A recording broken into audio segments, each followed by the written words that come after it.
And Stacy on my team, she just joined us. We've been really busy. Natalie's going to be a little late, so we're just talking if anybody wants to join in, but I can tell you what's going on with the real estate market. As much as nationally you may hear rumors of a crash, that's not happening.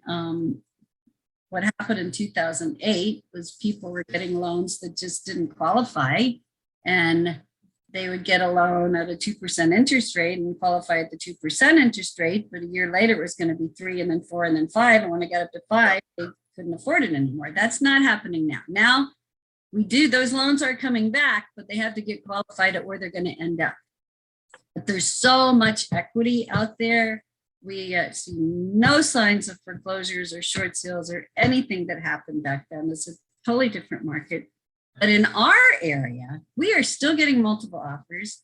There is a lot of cash money out there, a lot of money coming over from Vietnam, especially in the Huntington Beach area. 9 out of 10 offers are Vietnamese. Wow. And we just had a young kid get bid out. He did a full price offer in Irvine, but I think they had 7 or 8 offers and he did full price and he got bid out. So it's that Asian money is saving us here. It's keeping housing strong. So if anybody's, I just actually got back from the Westminster listing we have, which has been a challenge to sell. But 9 out of 10 people I've showed it to are cash buyers from Vietnam. They did not speak a word of English. They had an interpreter with them.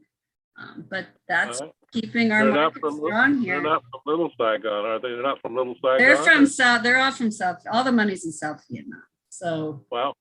These people are very, very wealthy.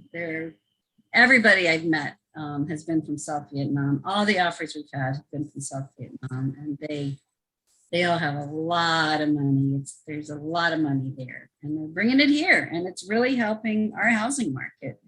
But actually, all the money's in Hanoi, but they don't come here. They don't come here, yeah. They don't come to the U.S. They keep it there because they run the country. Well, for a while, I remember 10 years ago, I was selling a house in Seacliff, and they could only bring so much money over at a time.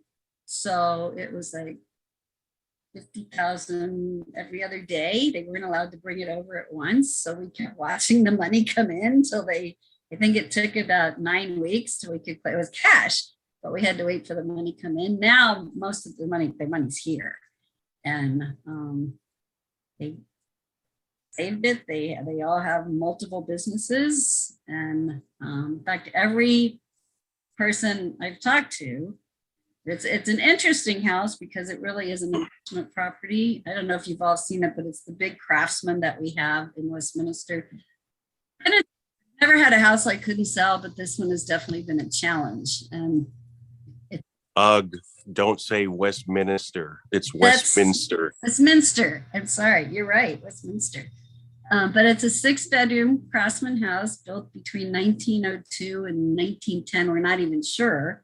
It was built in Santa Ana and brought to Westminster in 1957. They put down a new foundation and put the house there. And then in 1970s, built a building in back, which has a super nice updated 2-bedroom, 2-bath apartment. But there's nothing like it. If it was in Long Beach or Santa Ana, it would fit in, but it just, there isn't anything like it. So it's been challenging to find the price it should be at. But, and people that love an early 1900 home can't afford it.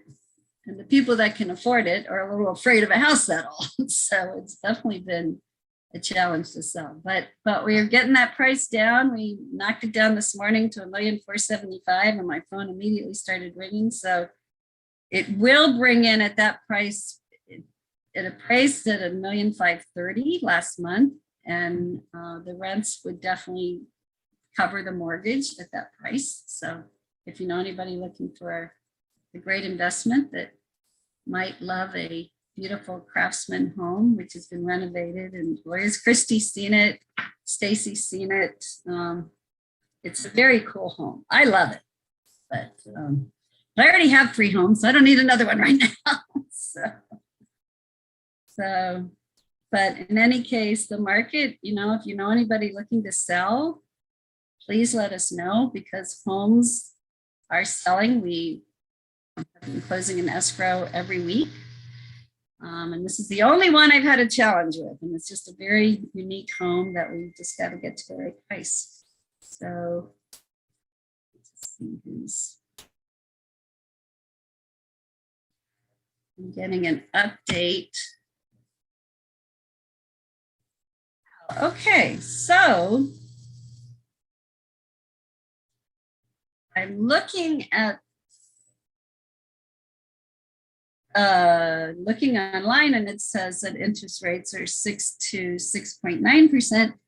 But one of our favorite lenders that we work with, his 30-year loan is 5.750, and that's for a jumbo $1 million loan. So it's not. There's still some good rates out there. That's really not bad. I know a lot of you bought homes many years ago at 15 or 18%. So I don't think that's so bad, but it looks like we're going to end up around 7%. Christy, what have you been hearing? Our favorite title rep. Was I heard today 7%, that we are in 7%, the sevens now. I heard that from like 3 different lenders today and yesterday, unfortunately. And I think that's probably on lower loans. Al just texted me, he's got 5.7 on $1 million loan. Oh yeah, so it wasn't high balance. They weren't talking about high balance. They were the low balance loans, probably 6.5, but we're hearing 7. So I've also heard it should settle down at 7. But let's see. Let's see what happens. But you know what? I bought a house at 7% and I refinanced at 6 and then refinanced at 5.5, and I was doing the happy dance. Happy dance. You know, but the price points was much higher. I was very fortunate to refi all of my homes this last year, 2.5 to 2.8. And my mountain house is like my car payment's almost the same. So I am so glad I did. But a lot of people did that. And that's why we're not going to see foreclosures and short sales. There's just too much equity and low monthly payments. Yeah. You know, and in certain pockets, they're going off the market like that. They're going into escrow immediately. I just had it out. We were one of 3. Luckily, ours was accepted, but that was at 2.6 in St. Clemente. But then we had was it 950 in Irvine and lost out, and that was full price. But they had, I think, Stacy, they had a bunch of offers, right? In the first week. So and he was alone, and there was a bunch of cash offers. My 2.6 was cash, but so was one of the others. There were 2 cash and 1 loan, and luckily we got it. But it's, you think you got a better shot, but it's still a good time to sell. We're still if it's priced right and the house looks good, it will sell. So if you all know anybody looking to sell, please let us know. We got buyers that need homes. Yeah. And then Stacy went to the senior center today. Anything new happened there today? Not that I would share on here. No, Okay. no big. Well, their active living expo broke all their records for attendees and vendors and whatever. They're already signing up for next year. But other than that, there was nothing significant. Has everybody been to the senior center in Golden West? Pretty nice. Really nice. Yeah, very nice. What's going on there? They had an expo a few weeks ago. Is that the one I've been to a couple times? Is that the same one I've gone to? They have it once a year. They used to have it at the pier. But I'm not sure if they had it last year because of COVID. But this past month, they had it at the senior center. And it's a lot Yeah. for seniors go. It's a lot of senior service oriented booths that you can talk to. Cool. And we are going to have, starting next month, Stacy, why don't you tell them what's going to happen November 16th? We will have our first senior resource afternoon at Oakmont and Huntington Beach. And we will bring about a dozen vendors, and Cheryl has the Surf City Singers coming, and everyone will get to tour Oakmont and have some snacks and pick up some information and just enjoy the day. There'll be free mobile notarizing and probably some other mobile services as well. Where to and what times? November 16th, 3 to 5 p.m. at Oakmont, which is on Delaware Street. If you haven't been to Oakmont, that is one of the classiest senior living places up there. I'll be sending out an invitation, but it is super, super nice. And we'll probably be having it out. We had our Christmas party there, believe it or not, I think 3 years ago, before COVID. So we'll have, we're going to be doing it monthly, but we're not going to do it in December, because December we are having our Christmas party at Kathy May's, and that will be, so we won't be having the Zoom meeting in December. So Thursday, December 15th at 5 o'clock. No, we're going to have it at 3. Right? Hold on. Let me get the invitation. Yeah, because they've been closing around 2 or 2:30. They stay open for us for the party. We did that Right. last year. So Thursday, December 15th, 4 to 7. And we'll have our mimosa bar like we did last year. The Surf City Singers will be there like last year, and swag bags and all kinds of fun. And hopefully we don't get rained on. Last year we got rained on. But the first hour was great until it started raining. So that's December 15th. And then we will have our Zoom meeting Thursday, November 17th. We're going to have our commercial agents talk about buying commercial property. So that'll be Thursday, November 17th at 5 p.m. via Zoom. And that'll be the last Zoom of the year. And then the day before that, November 16th, that's when we're having the senior resource fair. And that'll be at Oakmont. And that's really nice place. And they have some great hors d'oeuvres. They have a great kitchen there, great chefs. So they'll be serving hors d'oeuvres, and we'll be co-sponsoring it and have lots of resources there for you. And I see Natalie is on. So we've just been chit-chatting and saying what's going on in the real estate market and what events are coming up. And Natalie, you can unmute yourself and tell us what's going on in Huntington Beach and Sunset Beach. Absolutely. Well, and first, it was a private message, but there was a question about using the Department of Energy Solar App Plus to speed up and reduce costs for rooftop solar permitting. I'm not familiar with that, so I will follow up on that. And thank you for letting me know about it. Let me add it to my notes.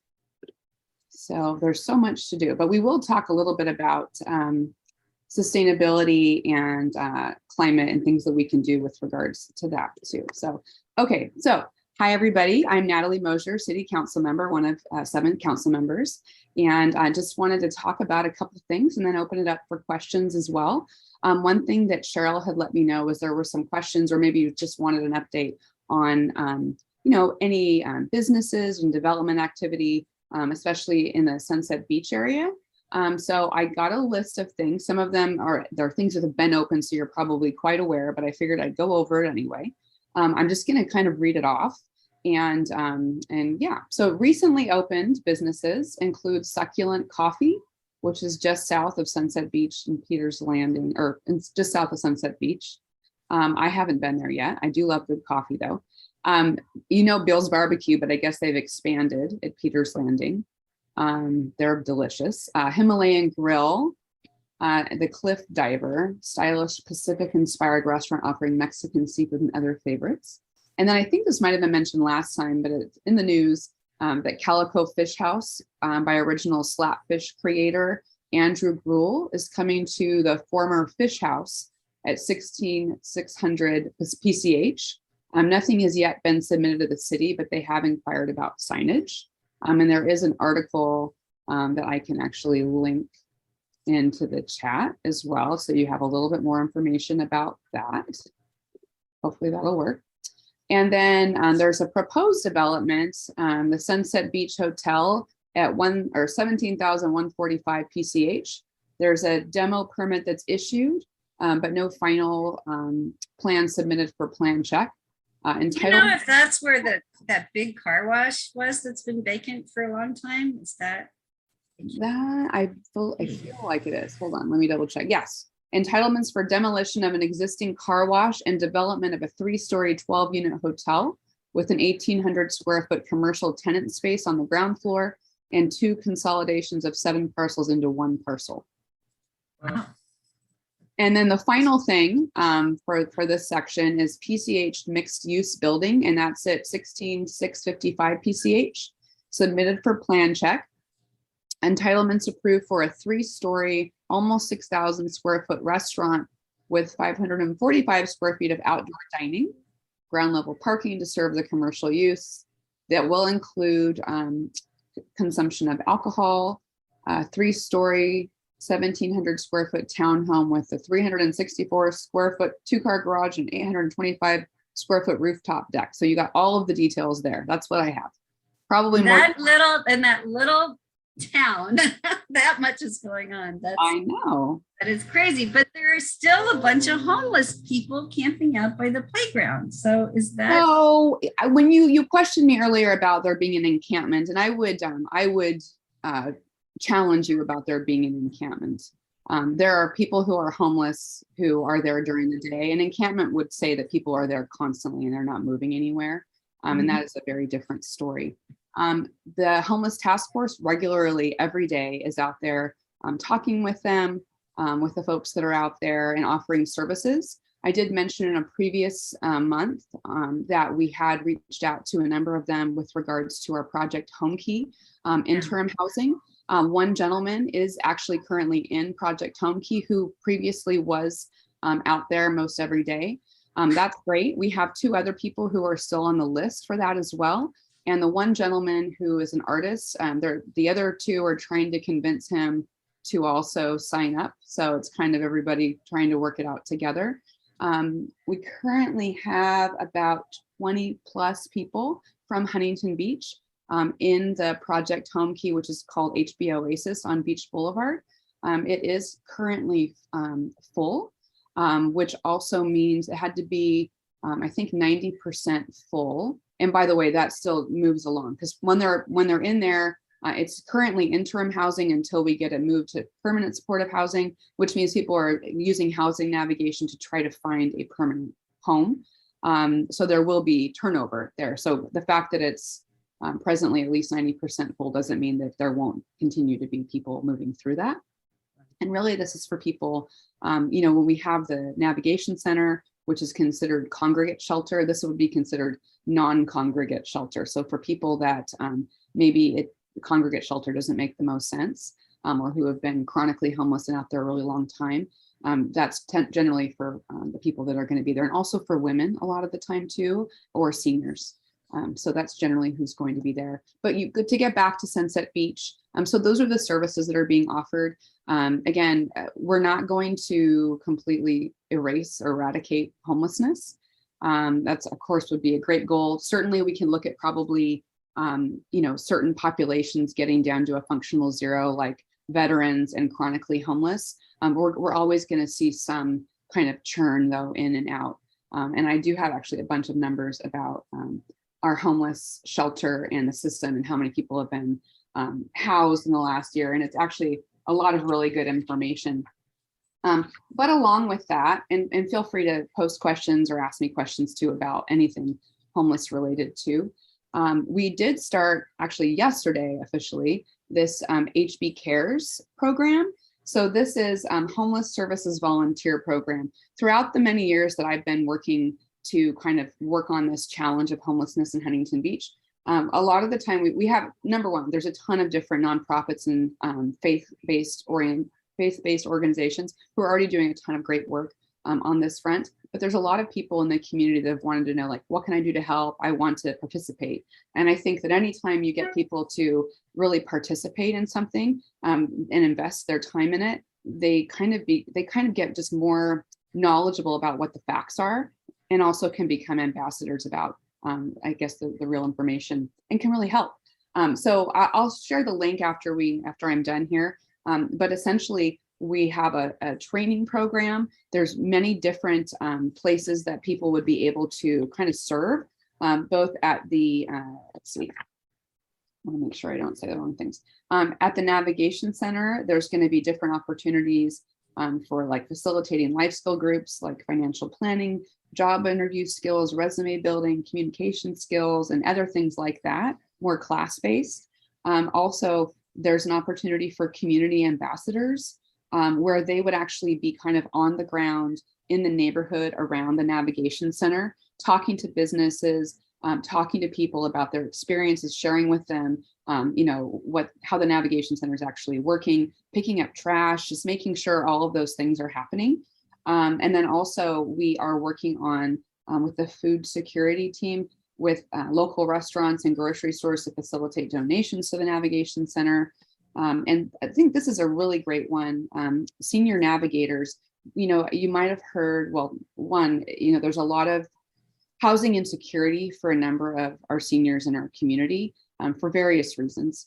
A lot of it is just inflation, increase in costs and things with it, and they have a fixed income. And the rise in housing costs as well. So with this one, we're going to allow people to volunteer to provide social support to seniors who may be at risk of homelessness, and also help connect seniors to supportive services and housing opportunities, which might include shared housing as well with other seniors who are kind of in the same situation. So we're really just trying to kind of like find all these, to connect people and fill in the gaps. A lot of people are not going to want to, they want to stay where they're at, but sometimes that's not tenable. So we're trying to help people find different solutions for that. And then finally, case management support. So they'll assist with answering calls for people wanting to go into the Navigation Center, and also reaching back out to people. We'll have our caseworkers, but just to kind of give a little bit more of a personal touch, following up, giving people, just a hello, how are you? Maybe not the navigation part of things, so they feel like a human. And have that dignity. So again, these are volunteer services. We have a volunteer coordinator. I will put the link to that in the chat afterwards. And we're doing really just a lot of work within homelessness in the community, including we are in the midst of kind of planning and designing a permanent shelter, which includes interim and permanent supportive housing and, wraparound services as well on site. That's still in design. Has a long way to go. But the great thing about this is we are really working to make sure that the funding is coming from outside of the city. We will have to make sure we're funding certain services, just like we are now with our Navigation Center. But there's really a ton of opportunities to utilize new funding options that are just coming online. And we are set really to be one of the very first to have all of the right partners in place to do this in the county and probably even the state. And this is really through a lot of state funding. So it's exciting, but it's a ways off, but we are working on that in the background. And so when the questions about a homeless encampment come up, I just say we're all working. Homeless task force is there. I will say also, if you have a challenge, you can go to hbhomelesssolutions.com if you want to learn more about what we are doing. Let's see the data and reports there. Also, you can call the city's homeless task force, 714-536-5576, or use the MyHB app. If you use the MyHB app, if you click on homelessness or tap on homelessness, it'll bring you to the homelessness page. You can go down that route, or you could also, I forget what the other one is. It's like this report something, and you can click homelessness as one of the options there. And that allows you to use the GPS feature in the MyHB app, so people actually know where it is. For a complaint. One of the things that our Sergeant Altenbach, who's one of our homeless task force people, mentioned today is just as we hear a lot of the times from people, well, they don't want any help. And he was talking about a lady, and he mentioned actually my husband was one of the ones that referred her, and as many people had in the city, to the homeless task force. I think they had like maybe 50 to 60 calls at least over time for her. And Are you helping any of the illegal people? illegal? Yeah, any of the border crossers, illegal border crossers, are they being housed? No, Okay, thank you. you're welcome. No, we haven't. People that are being housed, there's a requirement that they have to have ties to Huntington Beach. There's a number of different pieces of those ties, but certainly I've never had it come up where that's been a conversation, but I can say that I don't believe, I'm sure we would have talked about it if that were the case. So no, that's not the case. Yeah, I don't know where I was going, but anyway, the point is lots of stuff going on with regards to that. We're working on it actively in trying to use the funds in the best way possible. I do hear sometimes, well, what if we had done nothing, or what if we can just bust people out of town? And there are massive legal problems with all of that, as well as a number of other problems that I personally would say about that. But essentially that's not tenable. That's not tenable either. It would cause massive problems for the city of Huntington Beach. And I've heard that people are actually making that statement even now, even on the campaign trail, that is a solution. And I will just say, I would ask them what they think, if there are any legal concerns with regards to that, because I don't want to cause our city to lose funding for other things, which we absolutely would if we did any of those things. So we don't need to be litigating things. We need to be legislating things. So we're trying to do that. And it's not, yeah. I've traveled a lot recently. I was in Austin. I was in Austin last November. I was there 5 years ago. I didn't see any homeless 5 years ago, but in November it was horrible. I mean, they were everywhere. I was just in Las Vegas at a convention, and of course, homeless people there. I don't see them up in the mountains. So the cold areas, I think, are the places that, but if the climate's nice, that's where they're going to be. I will say, when I was in Chicago, it was a number of years ago, it was snowing, and there were homeless people sitting on in the snow. And so that was like, because I thought always the same, as people go to where, and I think that's still true, to where the weather's a little bit better. But I will say, I mean, the greater majority of our homeless, whether they're sheltered or unsheltered here in Huntington, do have ties to Huntington Beach for at least a couple of years generally, if not more. So when, or they went to school or worked here at some point. But yeah, so. Yeah, my challenge is, I have a listing in Sunset Beach, and every single person that calls says, is it safe there? And I go, why would you think it's not safe? It's a wonderful town. They go, oh, there's homeless people by the playground, and they are there every day. And because I'm there almost every day, and I'm like, could they just move around a bit, because it does look like an encampment when there's only 4 tents or so, but I have to convince everybody, no, it's a great town, and there's part of Huntington, they have a task force, they're working with them. Yeah. But every single person asks that question, and I hate hearing people ask when you have it. Yes, there was an incident there, but it wasn't related to the homeless either. Yeah, I mean, so it just it's bothersome when that's the first thing that comes out of people's mouths. 100%, especially if they're investing in a new property, they really want to understand what they're investing in. I understand that too, and I think what you've said is, we're working on it every single day. And what I just mentioned too, most of the people that are there are the same people who have been there. They know what to do to move around at night, to come back, and when they're allowed to be there, and they are legally allowed to rest on the grass in a tent during the day, they are. But they do leave when they need to, and they move their things, and trying to get them into this non-congregate shelter situation seems like a way to go. But still probably not for everyone. And so it's just going to be continuing to work on that. With regard to Sunset though, too, I only mention it related to this because they used to hang out more by the Sunset Beach sign. So there will be a new Sunset Beach sign coming in soon. It actually just arrived at the city lot, I think a week or two ago. So that's exciting. It looks really cool. And also, I think as of yesterday, we talked before about all of the lighting down the greenbelt with the dual light. I don't know what they're called, where they come off the top. That has been finished as of yesterday. So all the way up and down the greenbelt. So the hope is twofold. I'd say that it's more lit. It feels safer. And also perhaps it is brighter than people who want to hang out there at night might want it to be.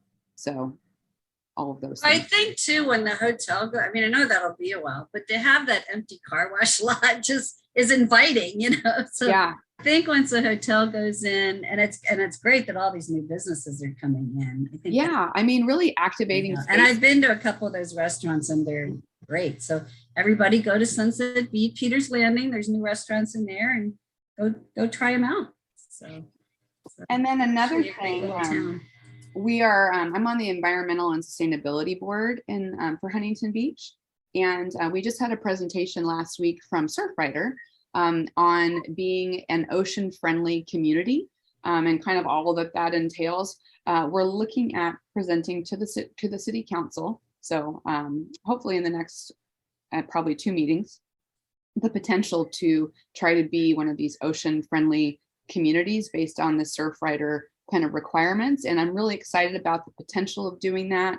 This is a pilot program for that. They have ocean friendly restaurants and different things like that.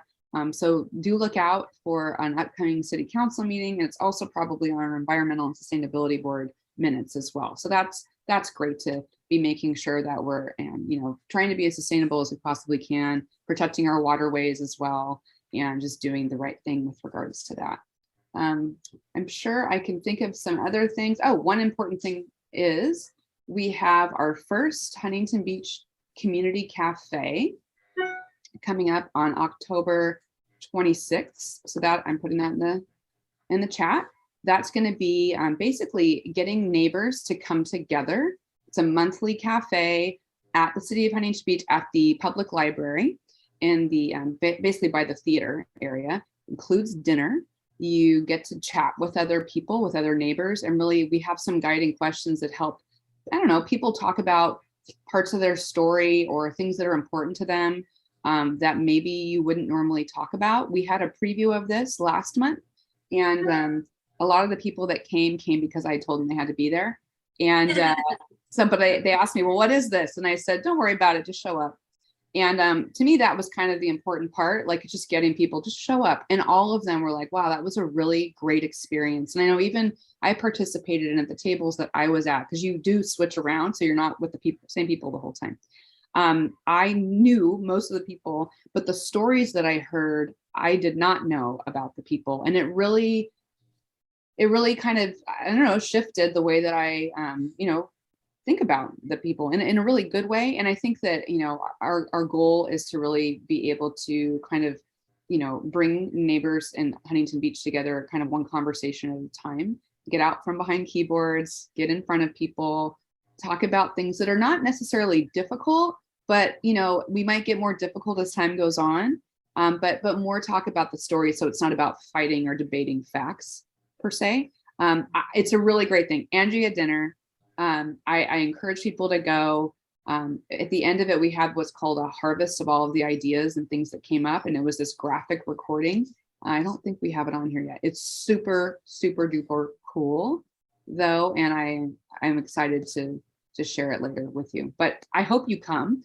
And what time is it at? Do you make reservations? Or? You do. So you need to register for it. And maybe I can put that. Actually, here's to register for the October meeting. I'm going to put it in the chat. It's actually through the library's event page. And it's from 5:30 to 8 on the last Wednesday of every month for 7 months, except for December. We're dark in December. But if you could come or tell people about it, that would be just fabulous, because it's a great experience. And again, this is such a polarized and divisive time, I'd say, locally and in our country. And to be able to kind of sit across from people and just have a conversation, And when we say, we also called it hello neighbor. So the neighbor, the HB in neighbor is capitalized. That's just kind of a little cute thing. But, you know, like let people, you know, somebody next door to you, just because they think a certain way, are still your neighbor. And so we just kind of want to get it back to that. So please come. I implore you. I come to this, come to that. Oh, we have since COVID, we have a neighborhood get together every Wednesday and Saturday. So maybe I'll just bring the whole group because that's what we do. We just sit around and talk about Huntington and the neighborhood and tell stories. And Oh my gosh. doing that for what, 3 years now? Cheryl, it would be so cool if you brought your whole group or have as many as Yeah. would be willing to come. And again, then somebody doesn't have to do dinner that night. Yeah, yeah. But please do register so that we can make sure to plan for everybody that comes. Okay. So, and that's in there. So, That sounds great. yeah. And I'll just kind of open it up for maybe a minute or two of questions before I have to log off. Can you just show up for that? Pardon, Larry? Can you just show up for that? You need to register just because I it's don't kind have of, any of that stuff. I'm not able to write it down or anything like that now. I Well, can, Larry, if you want to go, I'll send you the link. All right, send me the link. Yeah, and I'm Larry, gonna I can copy always the link email she you. sent and I'll send it. Yeah. Yeah, because I think I'll tell my whole neighborhood. that we should Okay, sounds good. Thanks, Cheryl. I mean, we're right up the street anyway from the library, so we can walk. So, Yeah, it's a great use of that kind of public space too. For yeah, which is a beautiful space. We have an amazing library. we really, really do. Everything. It's just amazing. In fact, when I moved here, I found the park and the library, and this was before, well, it was 20 years ago, so before the internet, really. And I drove up and down streets trying to find a house to buy. and I said, I want this neighborhood, and found it. So yeah, One last not so fun thing. Well, it's not that it's not fun, but it's complicated. And I will put the link in the chat for this as well, as we are currently in the process of working on our housing element in the city. Oops, I didn't actually get it to copy. I'll do that afterwards. But we have been working on our housing element, getting a certified housing element for a couple of years, actually. It just expired, our extension from the state. So we need to move quickly to get a certified housing element. Without a certified housing element, you lose funding for various programs. You potentially get fined by the state daily. You can have your planning department taken over. None of these things are things that we want. Developers could come in with builder's remedy and actually just force things to be approved. So we want to retain our local control. We cannot do that unless we get a certified housing element. So we're working through that right now. And we are actually on November 1st city council meeting. There will be a study session agendized. So it'll probably be about 4 o'clock is my guess, but it will also be available later via recording if you aren't able to come to that. And actually our council meetings, I think in planning sessions, are now available on YouTube, live on those and recorded, YouTube, Twitter, and Facebook. They're on all of those different channels and on channel 3 as well. So you can watch any one of those. But I do recommend, if you're curious about this in particular, do tune in to the November 1st study session meeting, or follow it up later so you can get a little bit more information about this. And then the city council is set to be voting on a version of the housing element. I don't know which version yet, on November 15th as well. So that's the nitty gritty. Natalie, quick question. You mentioned solar in the beginning, and you may not know the answer to this, but I met with a solar rep the other day for my own home. And long story short, he's saying net metering rules are going to change very shortly by like first quarter next year, at which point solar is no longer a good deal, basically, in a nutshell. Oh, I don't know about that. Send me the person's information. I'll follow up. I can tell you a bit about that. So Sure. What's happened right now is under net metering 2, there's a 20-year agreement that you typically sign, and it tells you how much you're going to be paid for any excess energy you generate and send back to the grid. And you don't pay for any energy that you generate and consume locally. Right. under the proposal that's been put forward at the CPUC for their proposed net metering 3, they would cut what you get paid for excess energy you generate by 80%. And they are also talking about charging you for energy that you generate and consume locally. And so I've joined the Solar Rights Alliance, and so far we've stopped them 4 times from approving that. And so if anybody has that interest, I would encourage you to join the Solar Rights Alliance and make your voice heard. That is very good information, and I will definitely follow up with that. I too have solar, and it definitely to cut that by 80% and to charge you, that is Yep. interesting. I will say, and I don't know how any of this would be impacted, but SCE we're with currently, and we do the true ups every year, and where we see how much we owe or are owed back.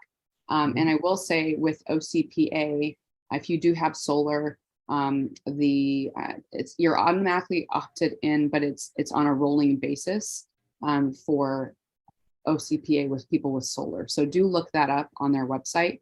It depends on when your true up is, and they are offering to do I believe it's 10% more back than what SCE was offering for people who do have solar. But again, I don't know how all of this that you're talking about might impact that. I can tell you a little bit about that one also. So OCPA, if you were solar, they pretty much were supposed to be rolling all solar users over in the month of October, whereas other people were getting switched over at different times. And you have a choice of selecting. The default is 100% green energy, and then there's a 65% green energy and a minimum green energy. And you are correct that they're committing to pay a return of 10% more than what the Edison rebate was. Thank you. Perfect. Any other quick questions before I run and get my son? Any updates on fixing those pathways in the park? No updates yet. I believe, I'd have to look back at my emails. The last emails that I had with our public works director about that mentioned that I believe that they had gotten back to you with what the answer is. And I don't, at the top of my head right now, I can't remember the answer. Nobody got back with me on anything. Okay. I sent photos to everybody and haven't heard anything in 3 weeks. But when you first sent them, did you receive a response from anyone? Did they? Because I heard that you had a conversation. I got an email from whoever that guy is, Denny, whatever, just saying, let me know more. And then that was it. Okay. I will follow up on that, Dave, because that's not what I had heard. So I will follow up on that with Sean Crumby and get back to you, because I know I have your email in here as well. Okay, great. Okay, you're welcome. I didn't even say thank you, but you're welcome. I'm sorry. Natalie, thank you. We always appreciate the updates. Great to hear all the new stuff coming up and what's happening. And we know you're busy, and we totally very fond of you and all that you do, and very much appreciate it. So thank you. We appreciate the updates. You're very welcome for that. And I will go ahead before I jump off and put my email in the chat. And I know Dave did use it. I appreciate that. So please do feel free to follow up with me directly. And I'm happy to talk with you if you have any questions at all. Or I know last week we went and met with a couple who had some concerns about their street. Councilmember Kalmick and I, and we spent about an hour and a half out there. Public Works Director Crumby ended up coming out. We were having quite a time. So we'll go, if there's an issue on the streets, we'll go figure it out with you. And that's why we're here. And I appreciate the time to talk with you all, and I hope you have a great rest of your meeting. Thanks again. Thank you. Guys, I'll when this is over, I'll leave the chat box open for a while, so you can get like the link for the event at the Huntington Beach Library and the Solar Rights Alliance. That's interesting as well. I'd like to get more information on that. So maybe you can put that information in the chat box as well. And I don't Name, who is it that knows about the solar? It's Dave Reinerson. So I'll go ahead and put something in the chat for you. Great. Thank you, Dave. I appreciate it.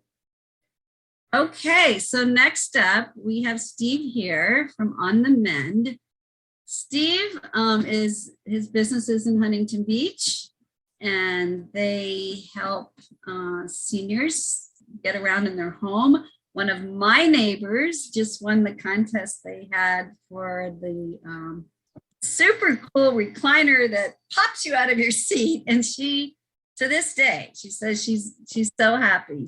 Every day I see her, she's just so happy. She's sleeping. She can sleep now because she couldn't sleep in her bed, and she sleeps in that chair. And even her daughter called me, who lives in Utah, and said, thank you so much for entering my mother in that contest. That's the best thing that could have happened to her. But Steve, go ahead and tell us what's the latest and greatest that can help people stay in their home a little longer. Because sure. So first, just thank don't you for want to having leave. us. Thank you for having us come on and talk. And there's a lot of familiar faces. A lot of you guys know what we do, so I won't take up too much time. But yeah, so we actually expanded from the East Coast. So we came out to Huntington Beach about coming up on 2 years ago. So we have a location in Connecticut, another one in New York. We as a company On the Mend have been around for 7 going on 8 years. But our location in Huntington Beach is about 2 years in. So we are at our core a durable medical equipment company. So we sell everything from hospital beds, wheelchairs, power scooters, any sort of mobility, accessibility, medical equipment. We sell, rent, and repair. So my brother Max, he's been working on all sorts of stuff for his entire career. He's very good at servicing stuff. Like, we can fix just about anything. And we rent stuff as well. So that's the equipment side, but we also do home safety. So everything from those stair lifts to help people, get up the stairs if they're having difficulty walking, getting up or down. We do grab bars. A lot of seniors need grab bars and that sort of stuff with their like bathroom safety. Bathrooms are a big risk for fall injury and that sort of thing. So grab bars, any sort of, toileting needs, toilet seat risers, commodes. Some people aren't able to get to the bathroom to get up out of bed themselves, and we have the equipment to do that. So our whole mission as a company is to bring, safety, accessibility, independence, and some dignity to the lives of mostly seniors. We do deal with folks with some pretty complex medical conditions too, disabilities, and some tough stuff like ALS, MS, those sorts of conditions that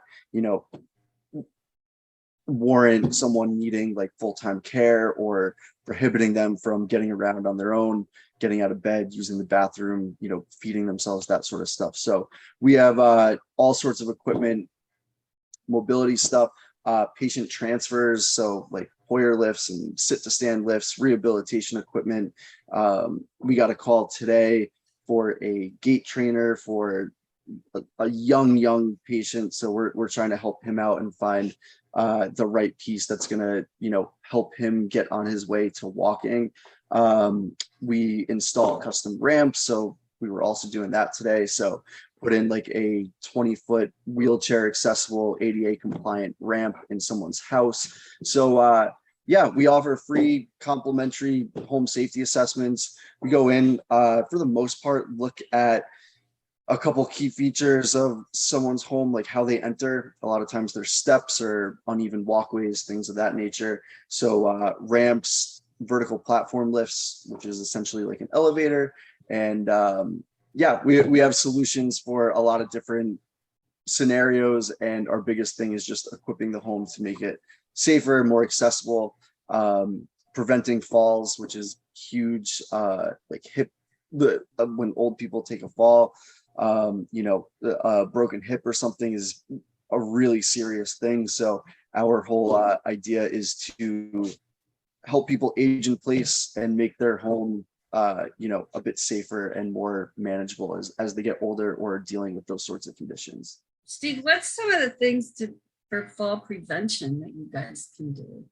Sure. So steps are always so whenever I do an assessment, I try to look at it from the viewpoint of that person. So whether it's depending on their mobility, are they walking around on their own? And if so, how do they walk in their front door? Or if they are driving, like when they get out of the car, what's their next step? What's their next move? If they're in a driveway or a garage, and just kind of trying to map out like their day-to-day movement. So, from a front door, a lot of times there's a porch or a step, that sort of thing.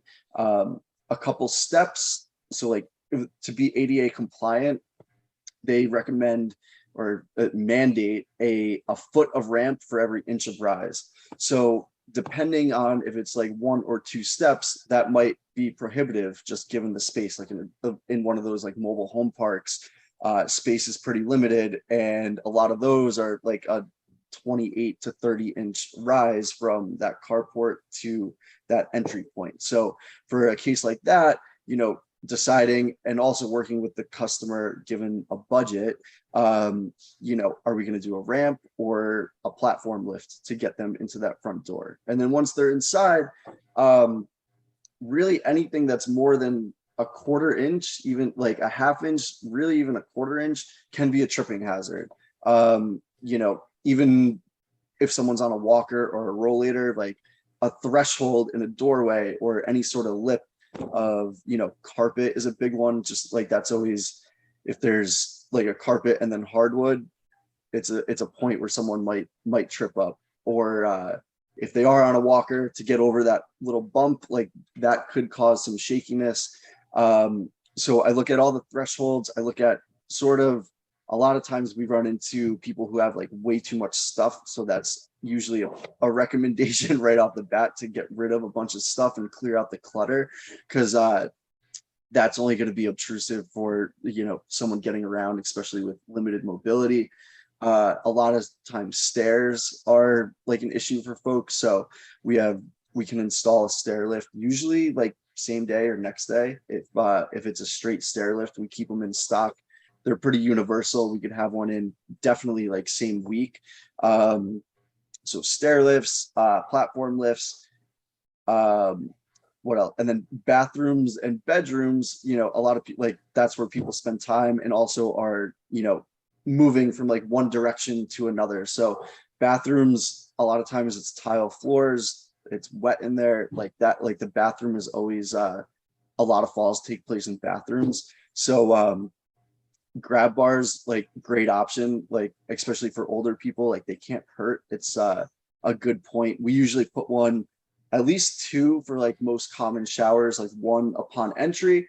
So it's almost like climbing a ladder if you think of like any sort of big movement. So going over that tub, which is a foot high, someone without anything to grab onto is unstable. They're going on 1 foot, 1 leg.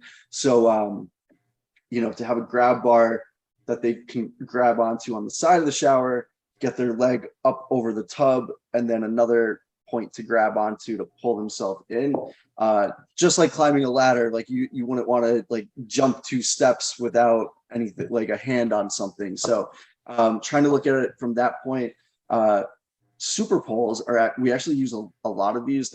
And people don't know about them, but they're pretty cool and they're super versatile. So it's essentially it's a pole, and like we get comments all the time, but it's a pole that goes floor to ceiling. It's pressure fit, so there's no screws, hardware, anything like that. Super sturdy. We install it, we make sure it's nice and level, and it has like basically like a grab bar on it that rotates and kind of locks in different positions. So we get creative with using those where you have this pole with the bar that for someone who has trouble getting off of the toilet, they might be able to use that bar to get off the toilet and then also use it as a point to grab onto when they go to wash their hands or get into the shower. So those are pretty cool because they're like multi-use and they don't take up that much space. We do a bunch of elevated toilet seats for older people. Like they have trouble getting onto and off of a toilet. So they make stuff with grab bars on the side, and it just elevates them, like 4 inches or so. We secure it to the toilet with bolts. So they make them with like twist knobs. We don't use those. We use the ones that are bolted just for like some extra security.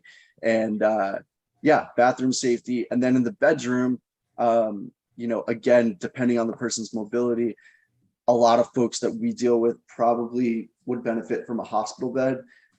And there's levels to hospital beds. So like there's, the standard one, which is like that brown metal. If you've ever seen one, like they're pretty common. We rent those and they serve a purpose. But then for someone who's, 85, 90 years old, this is more like a long-term sort of need versus, they're just getting out of surgery and using this bed to recover. Like they make hospital beds that look and feel and are bigger and everything else that look like a bed that belongs in a nice house, but it has the added functions of, raising and lowering. And some of the ones that we deal with, like they go like 6 inches off the ground. So if there was a risk of falling out of bed, we have the guardrails and stuff too. But if there was that risk, you could lower that bed while they're sleeping. So if they fall out of bed, they're just essentially rolling onto the floor versus falling out of a high bed and getting hurt. And those beds also raise up, which is going to help someone who has trouble standing or getting out of bed or into bed.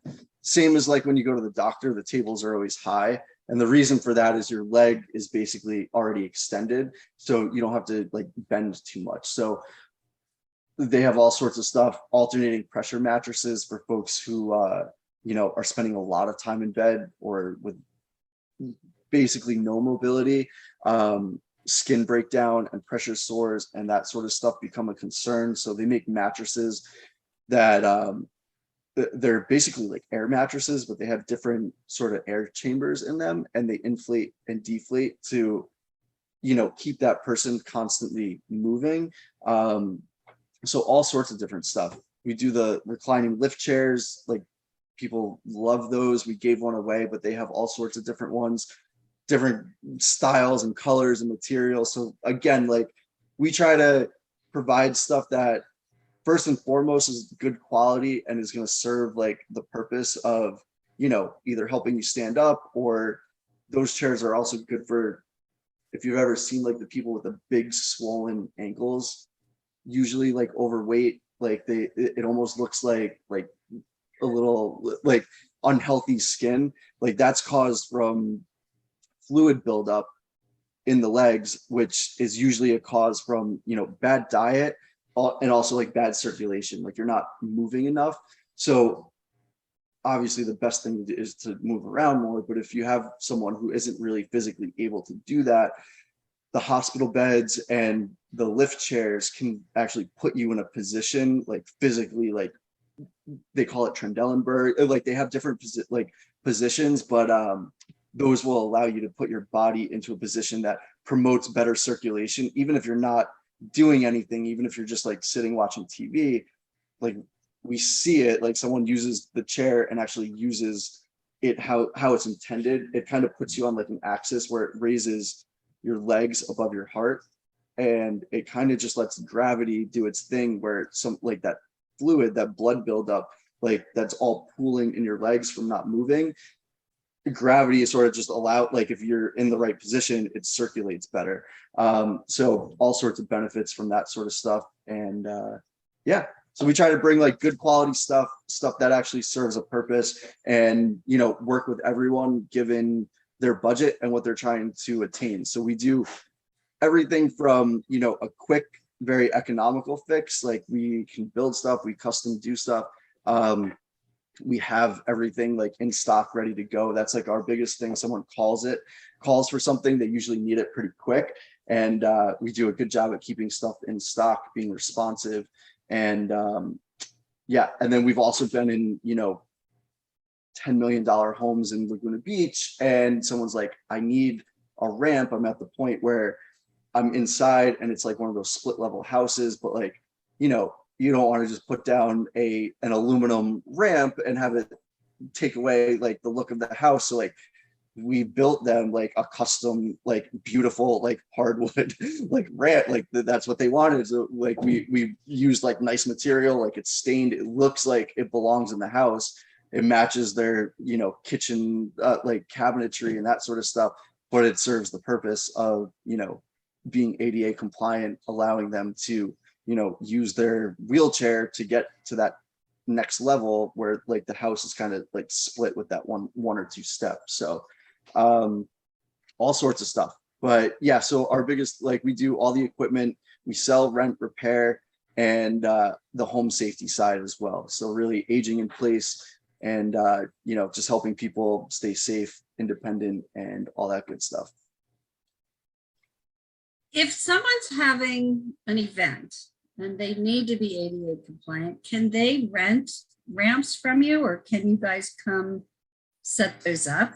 You For know, an for one event, night? Yeah. yeah. We would want to take a look at it first, just because you know, just back to like the ramps, everyone's like, oh, I just need a ramp. It's only like 3 or 4 steps. The thing is, like 3 or 4 steps, now you're at like probably like usually steps are about like 6-7 inches. Like you're at like almost 30 inches. Like for it to actually be a usable ramp for someone in a, like you have to think like the person in the wheelchair, you know? So like 4 steps becomes a point where unless you have a lot of room, like a long runway to eat, like the only way to adjust the angle of something is to go longer. So if it's, you know, 4 steps and your ramp is like that, it's not safe and it's not effective. But if it's 1 step or 2 steps, we do have like folding portable ramps that are, you know, 8 to 10 feet long. Like they are, it's always longer. Like it's always, you always need a little more ramp than you think you do, just because like a step is usually like 6 or 7 inches, which calls for like 6 or 7 feet. But yeah, we do have like temporary solutions. We rent, you know, those folding ramps.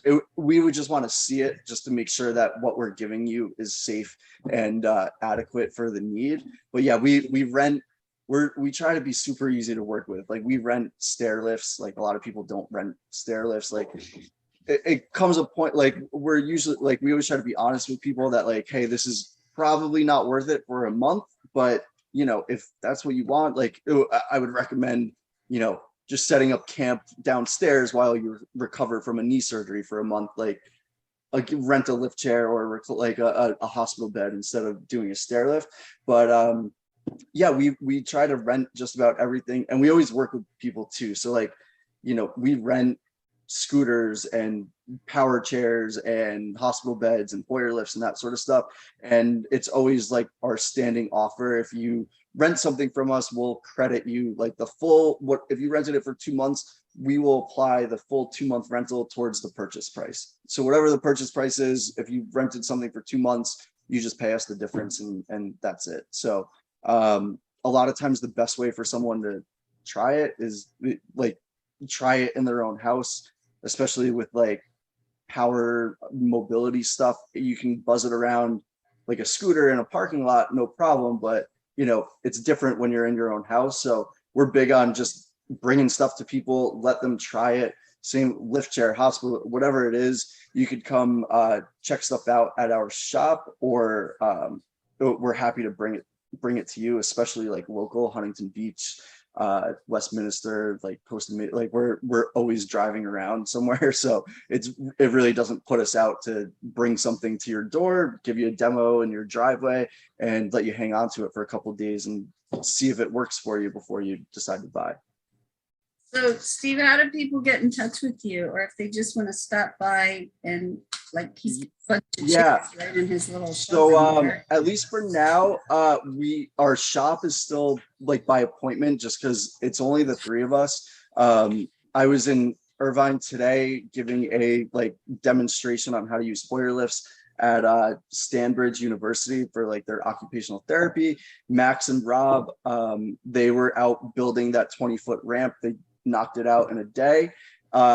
In between, we delivered a couple hospital beds. So we're always juggling stuff. We work on the fly, like I'll be in the car, take a call and like, oh, I need a hospital bed like by like tonight, can you get it? And it's always yeah, well, I don't know how, but like we'll make it work. But for now it's the three of us, so our shop is appointment only. We're happy to make an appointment, but we're also happy to bring you stuff too. So our phone number. What's your phone number? Yeah, phone number is 714-602-1515. You can find us online. I think last I checked, we're still at like 5 out of 5 stars on Google, knock on wood. So that's www.onthemendsocal.com. And we're on Facebook, Instagram, LinkedIn. We do demos on like the more complicated equipment on YouTube and stuff. So you could check out like demonstration videos and that sort of thing on YouTube. But we're pretty active on social media, and yeah, just really happy to be in California. Huntington Beach has been awesome, and yeah, just hoping to keep it going, stay busy, and hopefully grow this to what We they're will, doing back and home. we're very happy to have you. I'm so glad you took the time. And of course, if anybody, I have everybody's numbers, so if you can't find Steve, you can always call me. I think everybody has our numbers. So thank you. And I'm just going to go over, before we wrap up, the dates to remember. So October 26th is the neighborhood cafe meeting at the library. So I'll leave this up a little bit, but that link is right there in the chat box. And Larry, I'll copy it and email it to you. And then our senior resource fair at Oakmont is Wednesday, November 16th from 3 to 5. That's a beautiful center. And the very next day, we'll have our last Zoom meeting of the year, and that's November 17th at 5 o'clock. Same Zoom, we've had the same number all year. I'm not sure what we're going to do next year yet. We're going to see how this senior resource fair works out, because it's always going to be local at different assisted living facilities. But on our next Zoom meeting, it'll be buying commercial property. So how to do it, and what's available from little to big out there. And then our Christmas party, make sure you put that in your calendars, Thursday, December 15th. That will be at Kathy May's, like last year, 4 to 7, live in person with the Surf City Singers, who are amazing, by the way. And I've also got them coming to Oakmont next month. And we'll have door prizes, swag bags, mimosa bar, and the toy drive. And we have the toy drive going on right now. If anybody has toys, there are 5 different locations you can drop them off at, or we will come get them. So please keep that in mind. We need toys for that toy drive. And with that, I'm going to just leave this up for a little bit. So if you guys want to go into the chat box and get those links, be my guest. But I'm going to try and get my whole neighborhood to go on October 26th. That should be interesting. so everybody have a nice night. These meetings are always recorded. We put them out on a regular basis, or you can see them on my YouTube channel. So have a nice evening, and thank you guys for joining me.